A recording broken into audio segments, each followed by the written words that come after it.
Bismillahirrahmanirrahim. Ini kalau duduk di masjid nggak sengaja aja Allah kasih rahmat, karena tempat yang paling Allah suka di muka bumi itu masajiduha. Sedangkan kalau ke pasar nggak sengaja aja Allah Subhanahu Wa Taala akan mencabut rahmat dari dia, kecuali jika dia berzikir ketika berada di pasar. Tahu zikir ketika di pasar kayak gimana? La ilaha illallah wahdahu la syarikalah lahul mulku wa lahul hamd yuhyi wa yumit, ditambahin biyadihil khair. Kalau zikir setiap pagi 100 kali mah nggak pakai biyadihil khair. Tapi kalau yang khusus pasar ada kalimat biyadihil khair wa huwa ala kulli syai'in qadir. Kenapa ada biyadihil khair? Supaya kita nggak lupa bahwa yang di tangan Allah lebih baik daripada yang di pasar. Wa ma indallahi khairun, apa yang ada di sisi Allah lebih baik daripada apa yang ada di pasar. Jangan sampai gara-gara kita ngirain yang di pasar itu terbaik, kita jadi berbuat curang demi mendapatkannya. Kita jadi mengambilnya dengan cara yang syubhat, dengan cara yang haram. Kita harus ingat bahwa gak apa-apa deh, saya akan dapat ini kalau emang dia syubhat. Soalnya wa ma indallahi khair, apa yang ada di sisi Allah lebih baik. Ini poin kedua, bahwa masjid tempat yang paling Allah cintai, sehingga orang yang ke masjid adalah orang yang paling Allah cintai. Poin yang ketiga, Allah menitipkan banyak sekali keajaiban di masjid. Rata-rata keajaiban itu terjadi itu di masjid. Mungkin salah satu cerita unik yang mungkin saya bisa share sebagai saksi dari adik saya sendiri. Kan saya mah orang Aceh, tinggal di Banda Aceh. Dan termasuk korban tsunami juga, walaupun bukan saya yang korbannya. Saya waktu itu masih kuliah di Mesir. Tapi keluarga saya termasuk ibu saya meninggal, kakak saya meninggal di tsunami, rumah saya habis. Adik saya yang selamat cerita nih. Itu air ketika ngelewatin masjid tuh kayak kebelah. Dan bukan cuma masjid yang kita lihat di TV ya, masjid yang di tengah kampung habis semua, tinggal satu masjid doang. Ternyata yang kayak gitu mah banyak di Aceh. Masjid-masjid bukan cuma nggak hancur, airnya tuh kayak kebelah gitu.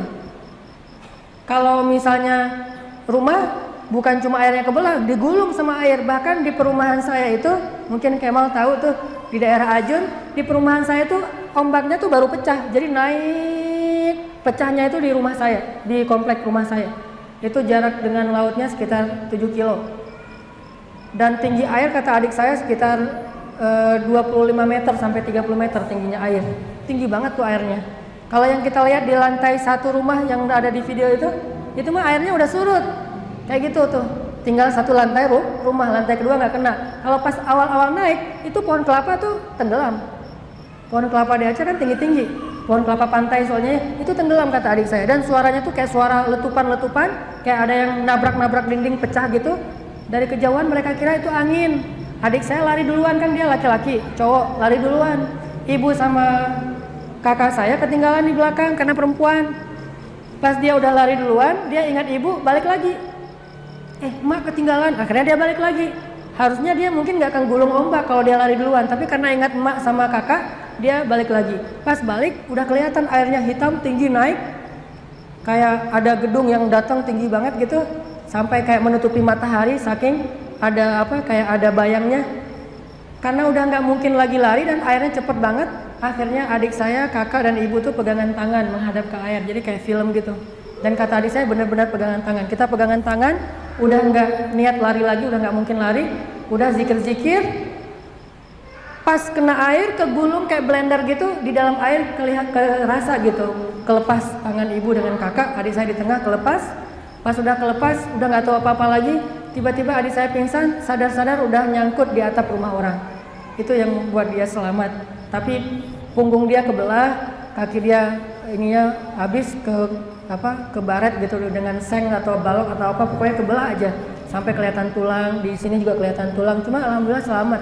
Sekarang tinggal di Riau, udah punya pesantren, udah jadi kiai sekarang gitu. Nah, ibunya sama kakak udah kegulung, udah terblender gitu. Pas udah air surut ternyata ketemu di halaman rumah, nyangkut kena pohon, akhirnya nggak sampai ke bawah air dan dikuburkan secara massal.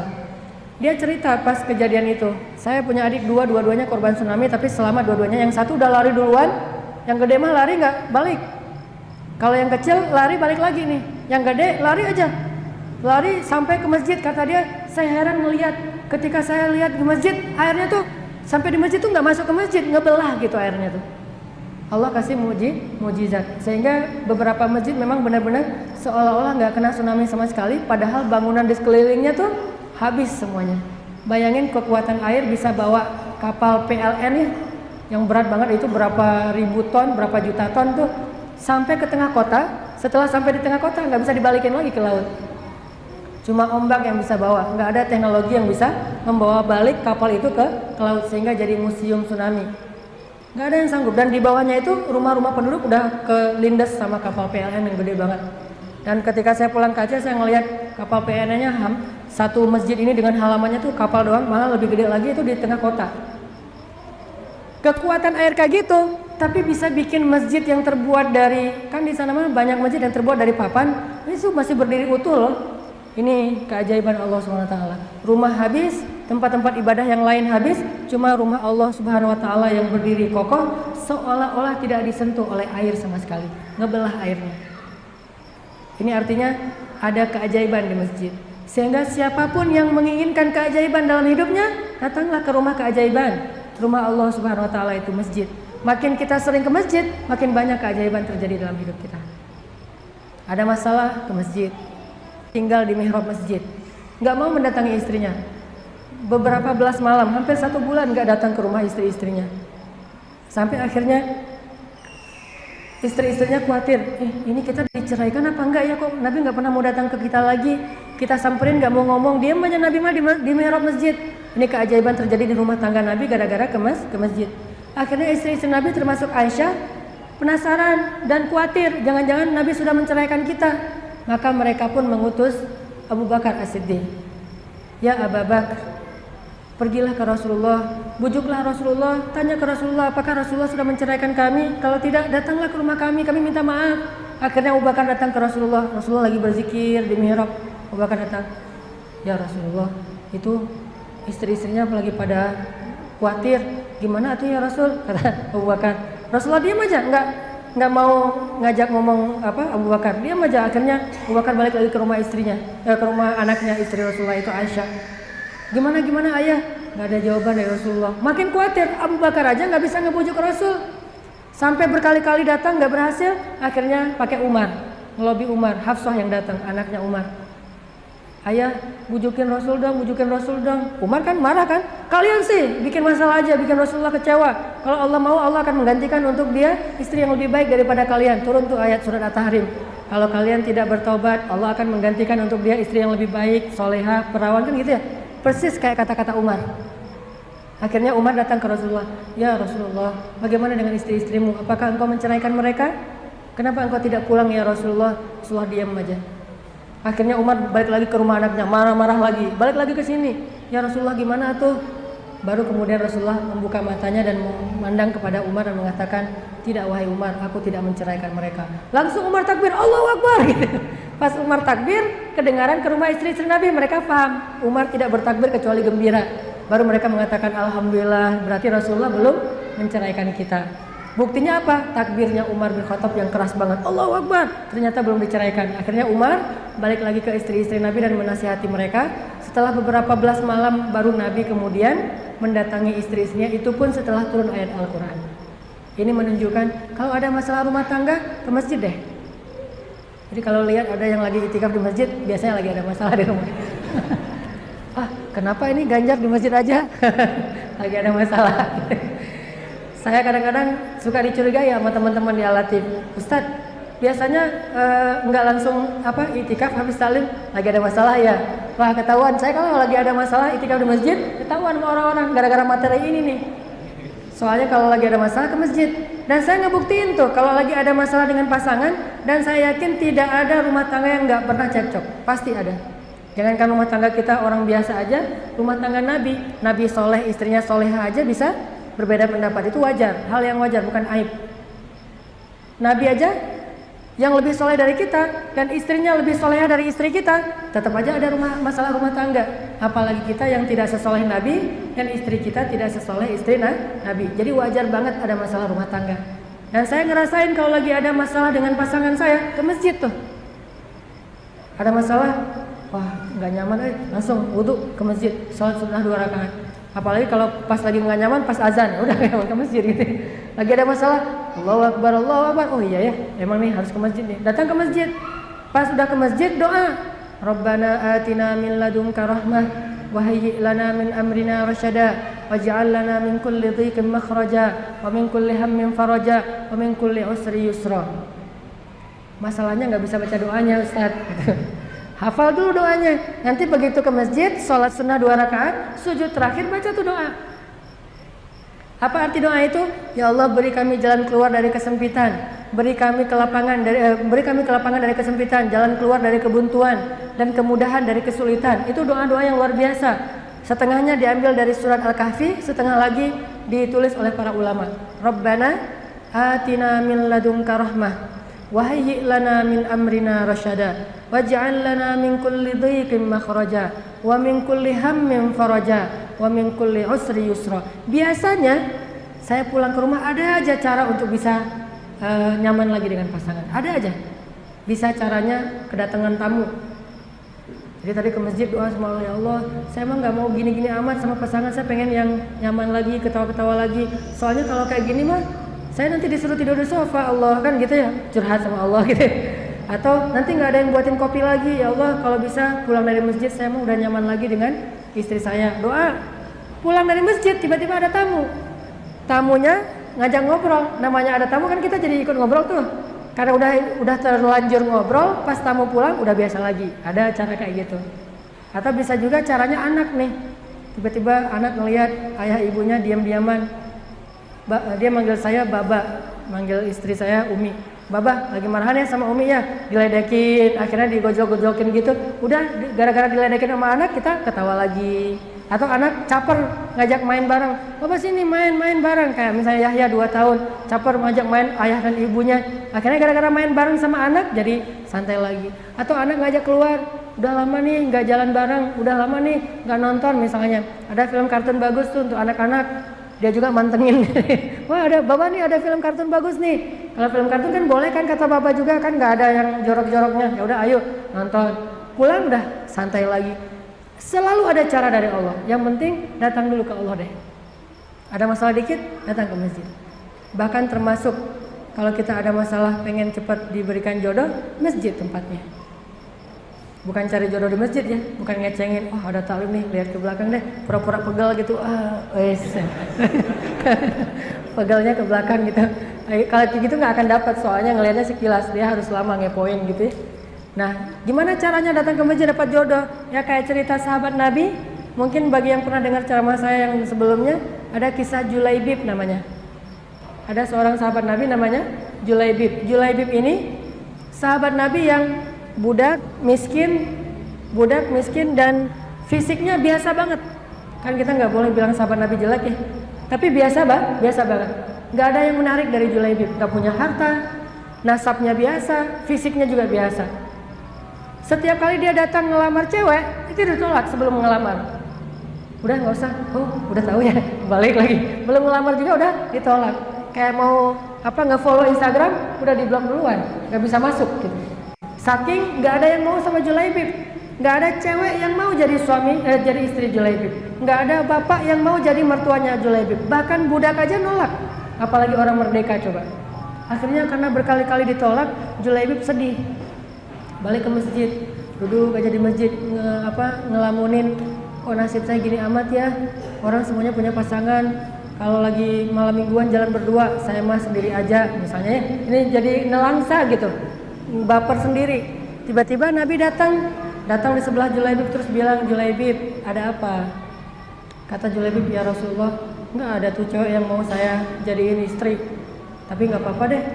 Kira-kira Rasulullah kalau saya nggak dapat di dunia, di akhirat dapat nggak ya? Udah mulai putus asa nih.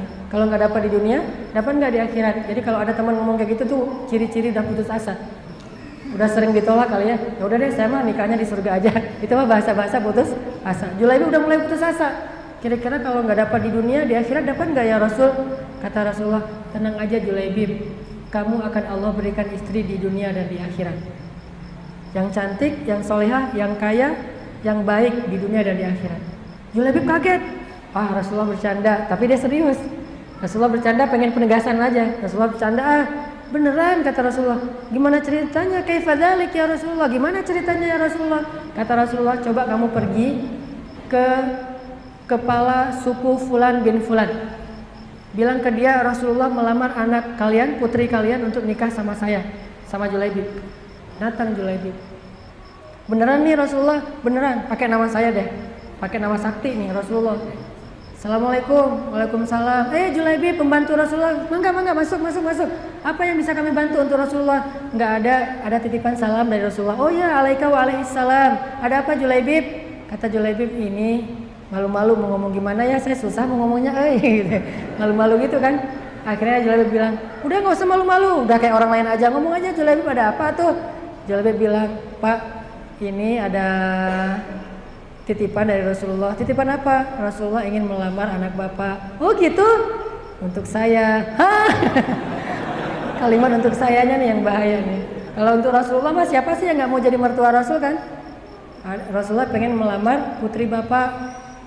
Untuk sayanya tuh ada spasi dulu, ada jeda, bikin orang deg-degan, udah semangat, jatuh lagi. Untuk kamu mau nolak langsung nggak enak. Ini mah utusan Rasulullah kan, pesanan Rasulullah, mau diterima lebih nggak enak lagi. Coba gimana? Akhirnya mikir, oh gitu ya, beneran gini teh dari Rasulullah? Ya, kamu nggak lagi mimpi gitu. Beneran ini dari Rasulullah? Oh gitu ya. Ya udah lanjut gini aja. Kamu tunggu ya, saya pengen musyawarah dulu sama istri saya. Saya mau minta pendapat istri. Oh boleh Pak, tungguin dia di ruang tamu. Dia ke belakang nih si bapak. Mama sini mah, musibah. Ada apa Pak? Wah, ternyata ada Julaibib di depan. Emang kenapa dengan Julaibib? Ya dia datang bawa Nabi lagi tuh. Bawa Nabi gimana? Rasulullah suruh kita menikahkan putri kita dengan Julaibib. La haula wala quwata illa billah. Langsung tuh untung nggak bilang innalillahi wa inna ilaihi raji'un ya. Masih bilang la haula wala quwata illa billah. Gimana tuh Pak? Ya gimana ya? Cara nolaknya yang baik-baik biar Rasulullah nggak tersinggung. Rame di belakang. Akhirnya putrinya keluar mendengar suara ibu bapaknya rame. Pak, Ma, ada apa kok rame-rame? Kata, sini dulu nak. Ada apa? Ini ada Julaibib di depan. Julaibib yang mana? Itu pembantu Rasulullah. Oh ya, emang kenapa? Dia datang bawa pesan Rasulullah. Pesannya apa? Rasulullah memesankan supaya engkau dinikahkan dengan Julaibib. Dia kemudian mengatakan, oh gitu? Terus kenapa? Ya, ini bapak sama ibu lagi musyawarah. Musyawarah apa Pak? Lagi mikir gimana caranya. Ma'azallah, kata perempuan ini. Ma'azallah itu kalau bahasa kita auzubillah. Auzubillah apa? Wahai ayah, wahai ibu, apakah ayah dan ibu masih bermusyawarah tentang perintah Allah dan Rasul? Maksud kamu?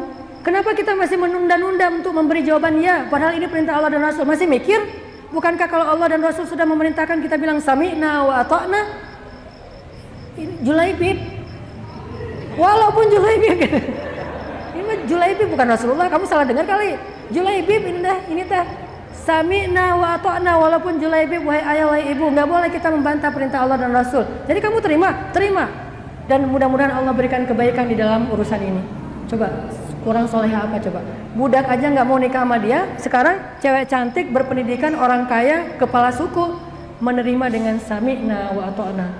Wah, kalau udah disekak dengan kalimat itu, udah susah ayah dan ibunya membantah. Ya udah deh, datang. Julaibib nunggu gitu. Ngelihat wajah-wajahnya nih, kayaknya wajah-wajah nolak nih kayaknya nih. Datang ayahnya Julaibib, ya Pak, jangan manggil Pak dulu, kita belum sah gitu kan.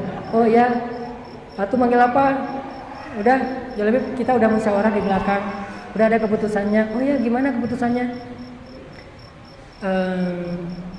Ya deh gitu. Wah, Allahu Akbar, Allahu Akbar. Jadi akhirnya menikahlah Julaibib dengan perempuan tersebut dengan mahar yang sangat dimudahkan, dan semua ini berkat doanya di dalam masjid. Ada masalah ke masjid? Jadilah Julaibib 2016. Apalagi kalau kita ngerasa modalnya kurang nih. Jangankan cewek cantik, kayaknya yang biasa-biasa banget, yang kalau kita lihat di Instagram cantik banget, pas lihat aslinya berubah gara-gara hasil editan Photoshop. Ternyata yang beneran cantik juga insya Allah bisa diberikan oleh Allah untuk dunia dan akhirat. Udah cantik, solehah pula, bidadari banget deh. bidadari dunia dan akhirat. Insya Allah siapa yang mengharapkan endless love dan true love, tempatnya di masjid. Apalagi cewek yang memang dia nggak bisa seperti laki-laki yang mencari ya. Kalau perempuan kan menunggu, nah nunggunya di masjid aja. Setiap ada waktu sholat nunggu di masjid. Enggak, maksudnya banyak-banyak meminta kepada Allah. Ini poin ke berapa sih? Keempat ya. Ketiga, bahwa di masjid Allah kasih banyak keajaiban. Mudah-mudahan dengan demikian kita jadi tahu apa sih asiknya ke masjid. Satu, memang orang beriman itu merasa nyaman di masjid. Kedua, masjid itu tempat yang paling Allah cintai, maka orang yang rajin ke masjid orang yang paling Allah cintai. Dan ketiga, di masjidlah Allah menyimpan banyak kebaikan, sehingga siapa yang ingin mendapatkan kebaikan datanglah ke rumah Allah Subhanahu wa taala. Itu aja. Barakallahu li wa lakum. Wassalamualaikum warahmatullahi wabarakatuh.